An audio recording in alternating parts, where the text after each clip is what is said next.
Yan mga Calvin ito yung legit breeder na mga Lutino Opa dito sa Barangay del Carmen. Ito yung tito ko at meron siyang dinalang mga project Opa Lutino na talagang pasok sa budget ninyo. Mamaya update natin at iba-vlog natin kung magkano natin ibibigay para pasok sa budget ninyo ang makapag-project kayo ng Opa Lutino. Yan legit breeder po yan ng Lutino Opa. Nakasilagi mo ba?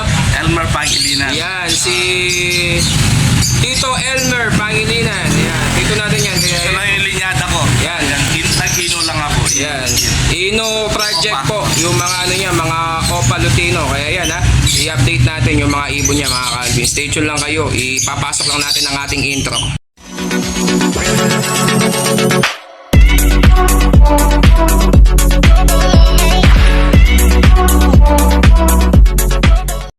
Yan mga Calvin, good morning, good afternoon at good evening. Meron na naman tayong i-out na mga project Opa Lutino. Yan, napakita na natin ang legit breeder ng Opa Lutino dito sa Barangay del Carmen.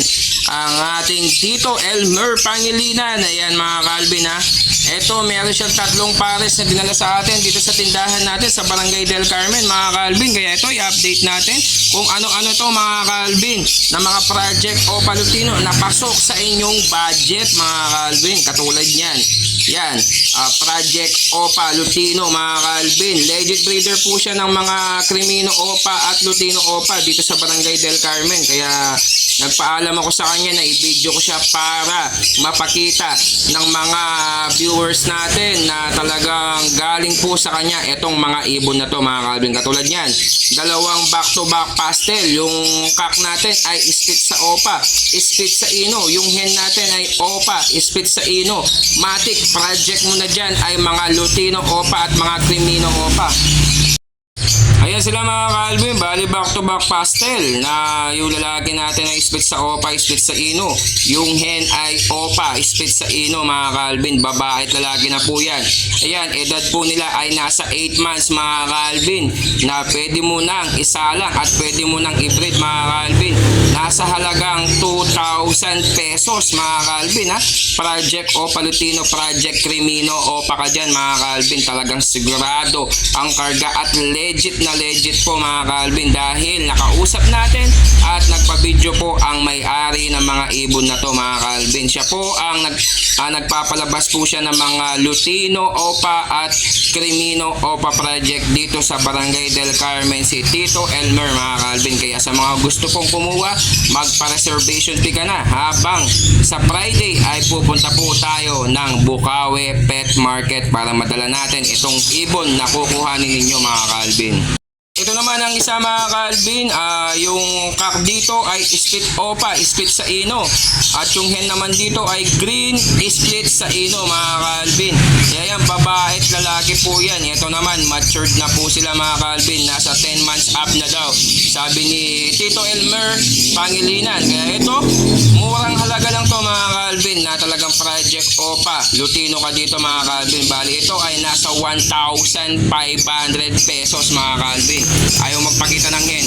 Nagtatago mga Calvin. Ayan kitang-kita nyo na napakaganda at sable na sable ang mga pastel po natin mga Calvin. Yan bali ang dalawang yan ay nasa 1,500 pesos.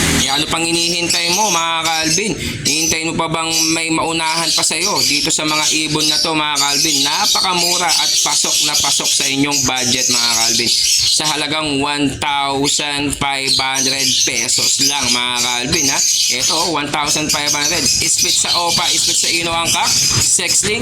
At yung hen naman ay split sa Ino na legit na breeder ni Boss Elmer itong hen na to mga Calvin. Kaya yan bali yan ay nasa 10 months up na po yan mga Calvin. Yung policy natin ay no reservation fee, no ibon policy po tayo mga Calvin.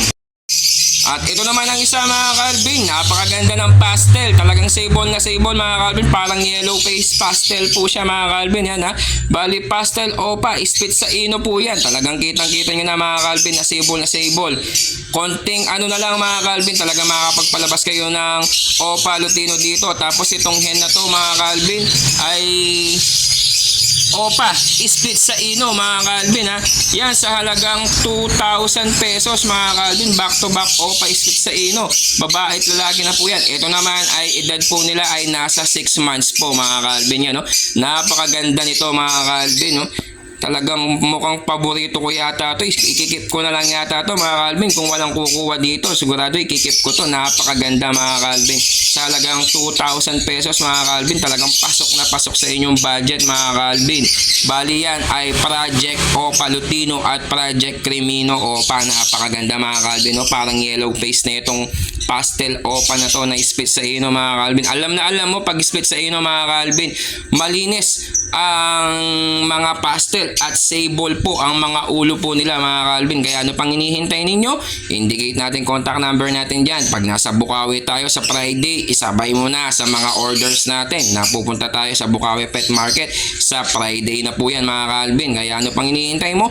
Magpa-reservation fee ka na mga Calvin. Baka maunahan ka pa ng mga ibang viewers natin mga Calvin.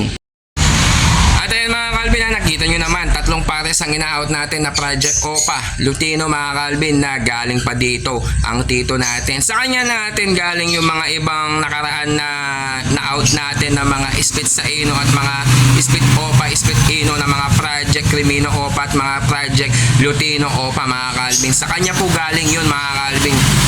Nagpaalam tayo sa kanya para ma-vlog natin at maisama natin sa vlog natin kasi nahihiya po siya, kaya nagpaalam ako sa kanya para na mapakita natin na legit breeder po siya ng mga Lutino Opa dito sa Barangay del Carmen. Pinupuntahan po siya dito ng mga taga Manila para kumuha ng mga legit na Lutino Opa at mga Crimino Opa mga Calvin. Kaya ano pang hinihintay ninyo mga Calvin? Kung ako sa inyo, kumuha na kayo habang mainit-init pa itong mga ibon na to mga Calvin. At sa Friday at nasa Bukawi Pet Market tayo, baka maunahan ka pa. Mas importante na magpa-reservation fee ka na at indicate natin ang contact number natin dyan para mapasa inyo itong ibon na to mga Calvin.